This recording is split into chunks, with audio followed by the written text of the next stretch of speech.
A cry of astonishment was heard from all parts of the room. They searched, they questioned.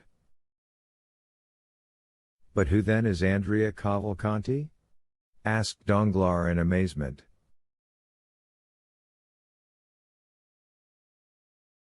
"A galley slave, escaped from confinement at Toulon." "And what crime has he committed?" "He is accused," said the commissary with his inflexible voice, "of having assassinated the man named Caderousse, his former companion in prison, at the moment he was making his escape from the house of the Count of Monte Cristo."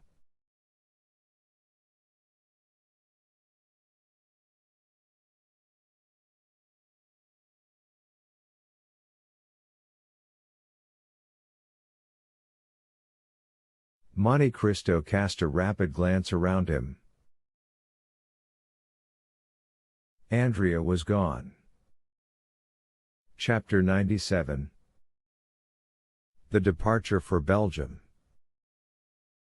A few minutes after the scene of confusion produced in the salons of M. Danglars by the unexpected appearance of the brigade of soldiers, and by the disclosure which had followed, the mansion was deserted with as much rapidity as if a case of plague or of cholera morbus had broken out among the guests. In a few minutes, through all the doors, down all the staircases, by every exit, every one hastened to retire, or rather to fly, for it was a situation where the ordinary condolences, which even the best friends are so eager to offer in great catastrophes, were seen to be utterly futile.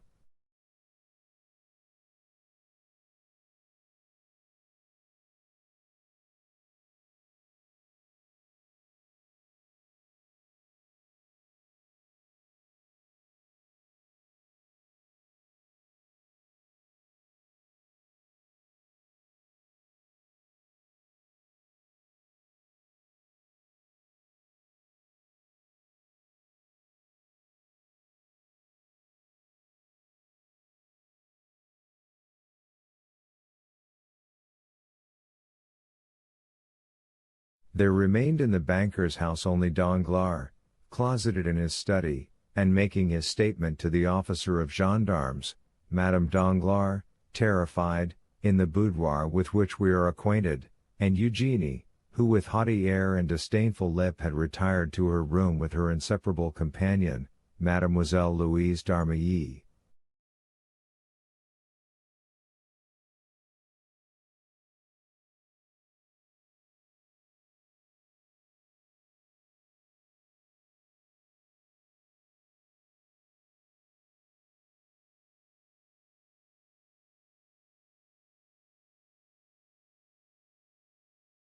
As for the numerous servants, more numerous that evening than usual, for their number was augmented by cooks and butlers from the Café de Paris, venting on their employers their anger at what they termed the insult to which they had been subjected, they collected in groups in the hall, in the kitchens, or in their rooms, thinking very little of their duty, which was thus naturally interrupted.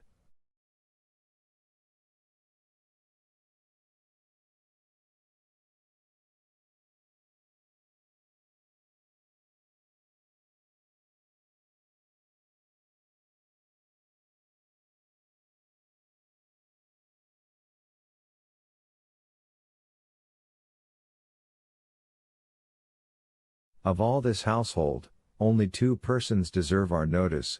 These are Mademoiselle Eugénie Danglars and Mademoiselle Louise d'Armilly.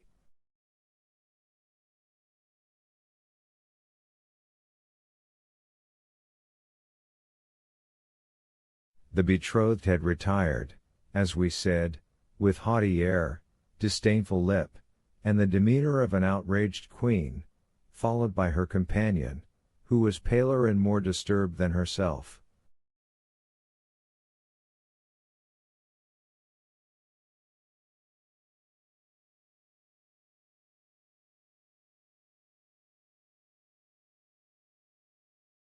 On reaching her room, Eugénie locked her door, while Louise fell on a chair.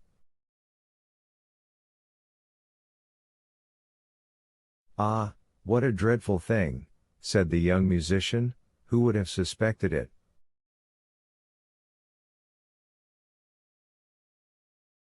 M. Andrea Cavalcanti, a murderer, a galley slave, escaped, a convict. An ironical smile curled the lip of Eugenie. In truth, I was fated, said she. I escaped the Mercer only to fall into the Cavalcanti.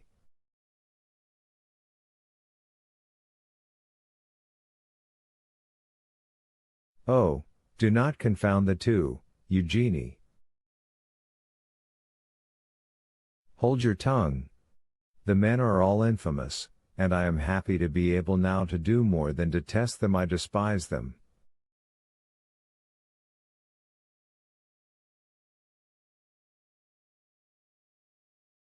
What shall we do? Asked Louise. What shall we do? Yes.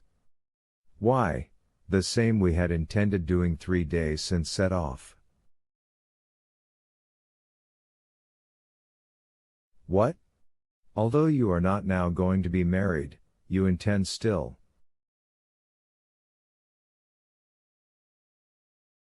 Listen, Louise. I hate this life of the fashionable world, always ordered, measured, ruled, like our music paper.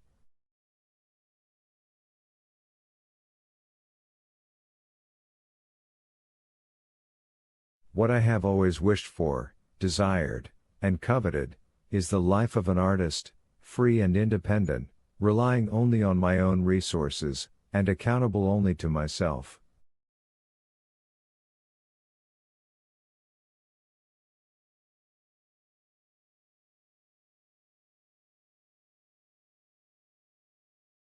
Remain here?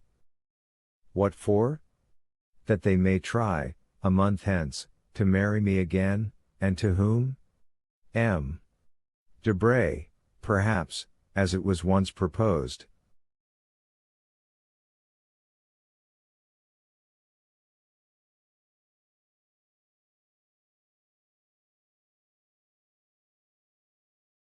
No, Louise, no.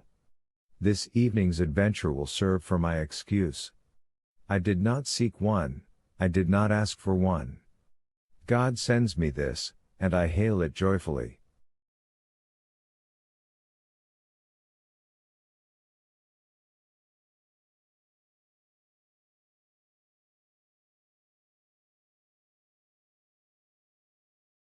How strong and courageous you are, said the fair, frail girl to her brunette companion.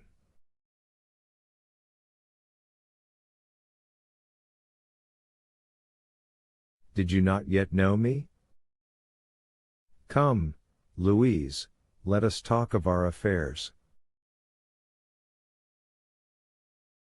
The post-chaise was happily bought 3 days since. Have you had it sent where we are to go for it? Yes. Our passport? Here it is. And Eugenie, with her usual precision, opened a printed paper, and read.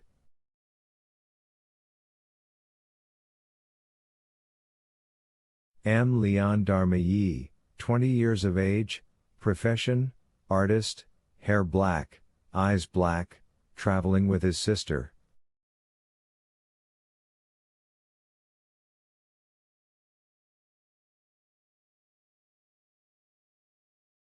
Capital.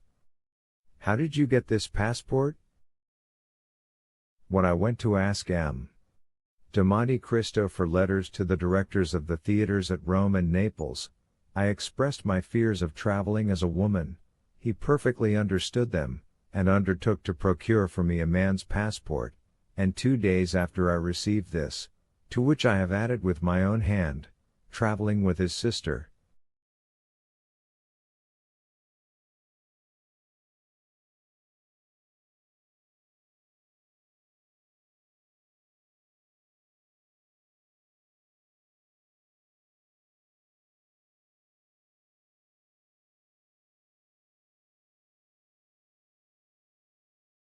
Well, said Eugenie cheerfully, we have then only to pack up our trunks. We shall start the evening of the signing of the contract, instead of the evening of the wedding, that is all.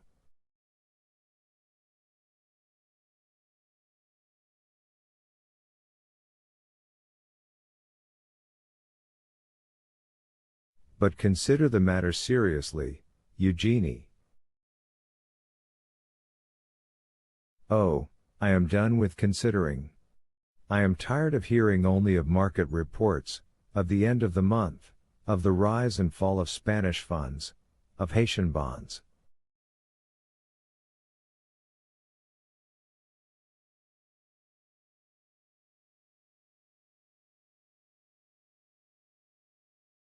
Instead of that, Louise, do you understand? Air, liberty, melody of birds, plains of Lombardy, Venetian canals, Roman palaces, the Bay of Naples.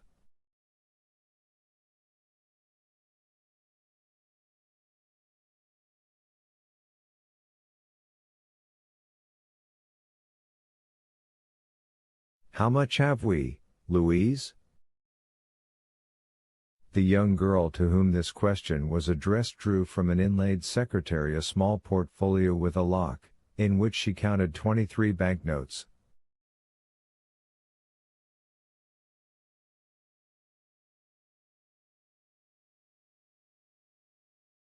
"23,000 francs, said she. And as much, at least, in pearls, diamonds, and jewels, said Eugenie. We are rich.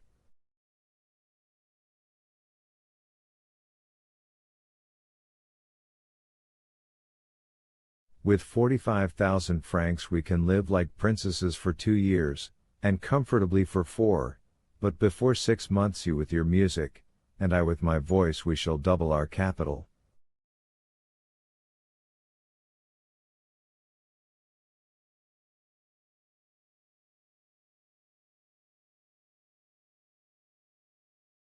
"Come, you shall take charge of the money. I have the jewel box, so that if one of us had the misfortune to lose her treasure, the other would still have hers left."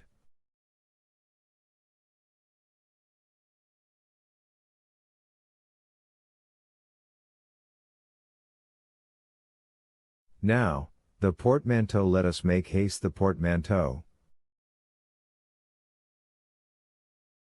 "Stop," said Louise, going to listen at Madame Danglars' door.